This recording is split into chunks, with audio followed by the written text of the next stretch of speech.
नमस्कार सभी धर्मी लोगों का आपके अपने चैनल पर एक बार फिर स्वागत है। आज भी हम पवित्र रामचरितमानस के बालकांड पर ही चल रहे हैं। लता भवन ते प्रगट भे ते ही अवसर दो भाई निकसे जनु जुग विमल बिंदु जलद पटल बिलगाई। उसी समय दोनों भाई लता मंडल कुंज में से प्रकट हुए, मानो दो निर्मल चंद्रमा बादलों के पर्दे को हटाकर निकले हों। दोनों सुंदर भाई शोभा की सीमा है। राम लक्ष्मण, उनके शरीर की आभा नीले और पीले कमल की सी है। सिर पर सुंदर मोरपंख सुशोभित है। उनके बीच बीच में फूलों की कलियों के गुच्छे लगे हैं। माथे पर तिलक और पसीने की बूंदें शोभायमान है। कानों में सुंदर भूषणों की छवि छाई है। टेढ़ी भौहें और घुंघराले बाल हैं। नए लाल कमल के समान रत्नारे लाल नेत्र हैं। ठोड़ी, नाक और गाल बड़े सुंदर है और हंसी की शोभा मन को मोल लिए लेती है।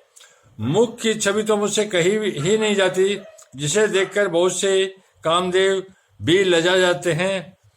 वक्ष स्थल पर मणियों की माला है। शंख के सदृश सुंदर गला है।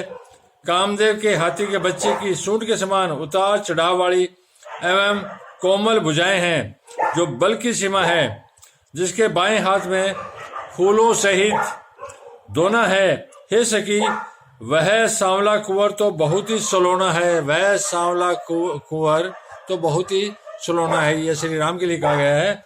सिंह किसी पतली लचीली कमर वाले पीताम्बर धारण किए हुए, शोभा और शील के भंडार, सूर्य कुल के भूषण श्री रामचंद्र जी को देखकर सखियां अपने आप को भूल गई।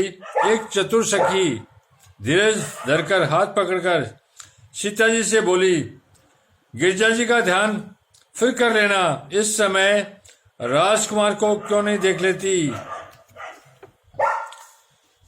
तब सीता जी ने संकुचाकर नेत्र खोले और रघुकुल के दोनों सिंहों के अपने सामने खड़े देखा। नख से शिखा तक श्री राम जी की शोभा देखकर और फिर पिता का प्रण याद करके उनका मन बहुत क्षुब्ध हो गया। जब सखियों ने सीता जी को परवश प्रेम के वश देखा, तब सब भयभीत होकर कहने लगी, बड़ी देर हो गई, अब चलना चाहिए, कल इसी समय फिर आएंगी। ऐसा कहकर एक सखी मन में हंसी। सखी की यह रहस्य भरी वाणी सुनकर सीता जी संकुचा गई। देर हो गई जान उन्हें माता का भय लगा। बहुत धीरे धरकर वे श्री रामचंद्र जी को हृदय में ले आई और उनका ध्यान करते हुए अपने पिता के अधीन जानकर लौट चली। मृग, पक्षी और वृक्षों को देखने के बहाने सीता जी बार बार घूम जाती है और श्री राम जी की छवि देख देख कर उनका प्रेम कम नहीं बढ़ रहा, अर्थात बहुत ही बढ़ता जाता है। शिवजी के धनुष को कठोर जानकर वे विसुरती मन में विलाप करती हुई हृदय में श्री राम जी की सांवली मूर्ति को रखकर चली। शिवजी के धनुष की कठोरता का स्मरण आने से उन्हें चिंता होती थी कि ये सुकुमार रघुनाथ जी उसे कैसे तोड़ेंगे। पिता के प्रण की स्मृति उनके हृदय में शोभ था ही, इसलिए मन में विलाप करने लगी। प्रेम वश ऐश्वर्य की विस्मृति हो जाने से ही ऐसा हुआ। फिर भगवान के बल का स्मरण आते हुए हर्षित हो गई और सांवली छवि को हृदय में धारण करके चली। प्रभु श्री राम जी ने जब सुख, स्नेह, शोभा और गुणों की खान श्री जानकी को जाती हुई जाना,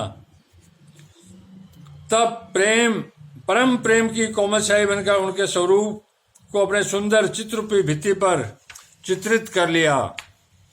सीता जी पुण्य भवानी के मंदिर में गई और उनके चरणों की वंदना करके हाथ जोड़कर बोली, हे श्रेष्ठ पर्वतों के राजा, हिमाचल की पुत्री पार्वती, आपकी जय हो, जय हो।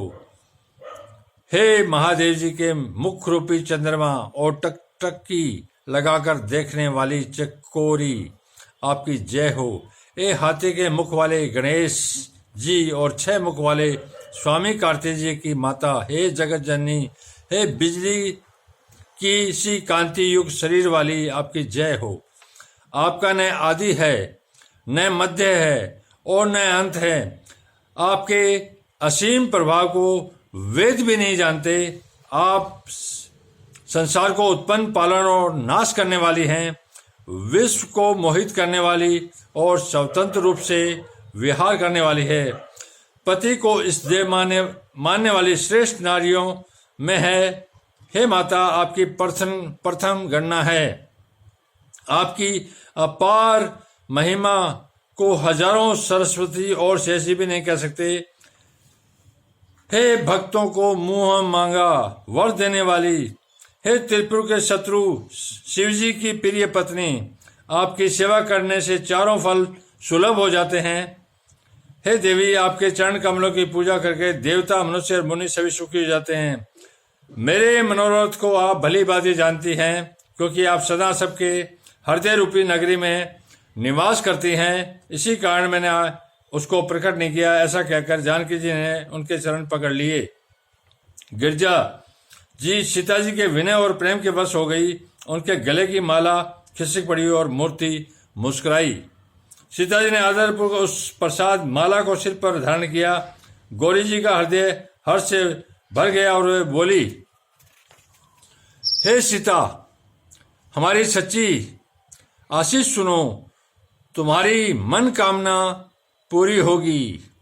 नारद जी का वचन सदा पवित्र, संशय, भ्रम आदि दोषों से रहित और सत्य है। जिसमें तुम्हारा मन अनुरक्त हो गया है, वही वर तुमको मिलेगा। ये है माता जगत जननी ने माता सीता को आशीष दी और उनकी आशीष तो पूरी होगी। धन्यवाद। आप लोग इसी प्रकार अपने चैनल पर बने रहिए। मैं आपको एक परमात्मा और उसके ज्ञान के मार्ग पर लेके चल रहा हूँ। परमात्मा एक है तो धर्म भी एक है और उसका ज्ञान भी एक है। तो दुनिया के तमाम धर्म ग्रंथ में कोई फर्क न जाने, सारे धर्म ग्रंथ एक परमात्मा की ओर ले जा रहे हैं। तो किसी को कोई हक नहीं है कि एक धर्म ग्रंथ को पवित्र माने और उसको अच्छा माने, दूसरे को बुरी नज़र से देखे। तो ये तो विरोधाभास हो गया। इसमें परमात्मा को मत डालिए। धन्यवाद। कल फिर मिलेंगे।